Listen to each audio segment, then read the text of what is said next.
بسم اللہ الرحمن الرحیم۔ شروع اللہ کے نام سے جو بڑا مہربان اور نہایت رحم والا ہے۔ السلام علیکم ناظرین۔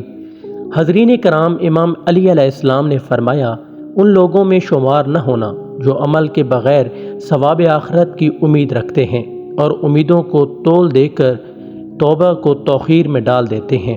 دنیا میں باتیں تو زاہدوں کی سی کرتے ہیں مگر کام دنیا پرستوں کی سی کرتے ہیں۔ اگر دنیا سے کچھ مل گیا تو شکم سیر ہی نہیں ہوتے، اور اگر ذرا سا بھی نہ ملا تو قناعت نہیں کرتے۔ جو کچھ مل چکا ہے اس کا شکر تو کرتے نہیں، اور جو ملنے سے رہ گیا ہے اس میں اضافہ کی خواہش کرتے ہیں۔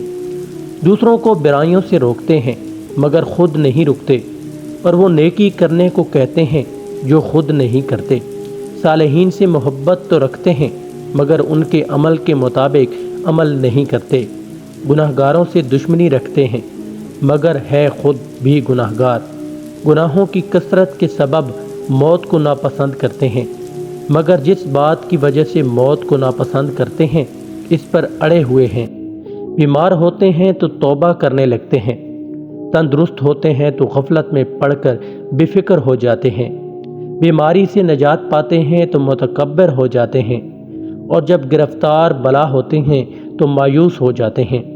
مصیبت میں مبتلا ہوتے ہیں تو مجبور ہو کر دعائیں مانگتے ہیں، اور اگر آسائشیں ملتی ہیں تو فریب خوردہ ہو جا کر رد گردانی کرتے ہیں۔ ذینی باتوں میں ان کا نفس ان پر غالب آ جاتا ہے اور وہ نفس کے غلام بن جاتے ہیں، مگر یقینی باتوں میں وہ نفس پر غالب نہیں آتے۔ دوسروں کو ذرا ذرا سے گناہوں کی سزاؤں سے ڈراتے ہیں اور خود اپنے عمل سے بھی زیادہ جزا کی امید رکھتے ہیں۔ دولت ملتی ہے تو اترانے لگتے ہیں اور دیوانے ہو جاتے ہیں، اور تنگ دست ہوتے ہیں تو مایوس ہو کر ذمہ گار ہو جاتے ہیں۔ کام کے وقت جی چراتے ہیں مگر مانگتے وقت بس جی ہی نہیں کرتے۔ جب نفسیات لاحق ہوتی ہیں تو گناہ کو مقدم اور توبہ کو مؤخر کر دیتے ہیں۔ اگر کسی مصیبت سے دوچار ہوتے ہیں تو ملت کے بندھن کو توڑ کر آزاد ہو جاتے ہیں۔ عبرت کی داستانیں سناتے ہیں مگر عبرت آموز نہیں ہوتے۔ وعظ و نصیحت پر زور دیتے ہیں مگر نصیحت آموز نہیں ہوتے۔ باتوں میں تو ہر ایک سے بازی لے جاتے ہیں مگر عمل بہت ہی کم کرتے ہیں۔ جو کچھ فانی ہے اس پر جان لڑاتے ہیں مگر جو باقی ہے اس سے جی چراتے ہیں۔ مرنے سے ڈرتے ہیں مگر عمل کا موقع ہاتھ سے نکل جانے سے پہلے اقدام عمل نہیں کرتے۔ دوسرے کو گناہ کو بڑا سمجھتے ہیں مگر خود اس سے بڑا گناہ کریں تو بہت چھوٹا خیال کرتے ہیں۔ اپنے اعمال عبادت کو کثیر کہتے ہیں مگر وہی عمل دوسرے بجا لائیں تو انہیں حقیر سمجھتے ہیں۔ امیروں کے ساتھ رنگ رنگیلیاں بنانا انہیں محبوب تر ہے بنسبت اس کے کہ غریب کے ساتھ مل کر ذکر خدا کریں۔ اپنے مفاد کی خاطر دوسروں کے خلاف فیصلے سناتے ہیں اور دوسروں کے حق میں اپنے خلاف فیصلے نہیں سناتے۔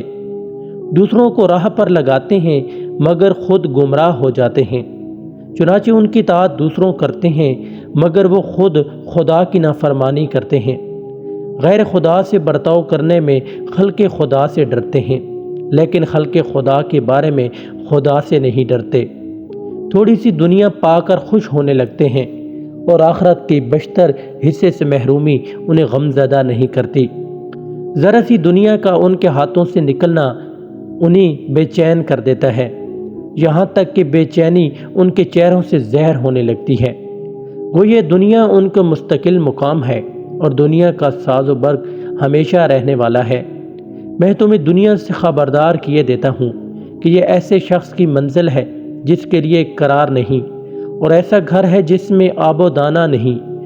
ڈھونڈا جا سکتا ہے، یہ اپنے باطل سے آراستہ اور آرائشوں سے دھوکہ دیتی ہے، حالانکہ اس کی آبادیاں ویران ہو جانے والی ہیں۔ بھلا اس گھر میں کیا خیر و بھلائی ہو سکتی ہے جو مسمار عمارت کی طرح ایک دن گر جانے والی ہے، اور اس عمر میں جو ذات راہ کی طرح ختم ہو جائے گی، اور اس مدت میں جو چلنے پھرنے کی طرح تمام ہو جائے گی۔ حضرین کرام، یہ تھی ہماری آج کی ویڈیو۔ اگر ہماری آج کی یہ ویڈیو آپ کو اچھی لگی ہو تو ویڈیو کو لائک کریں اور چینل کو سبسکرائب کریں۔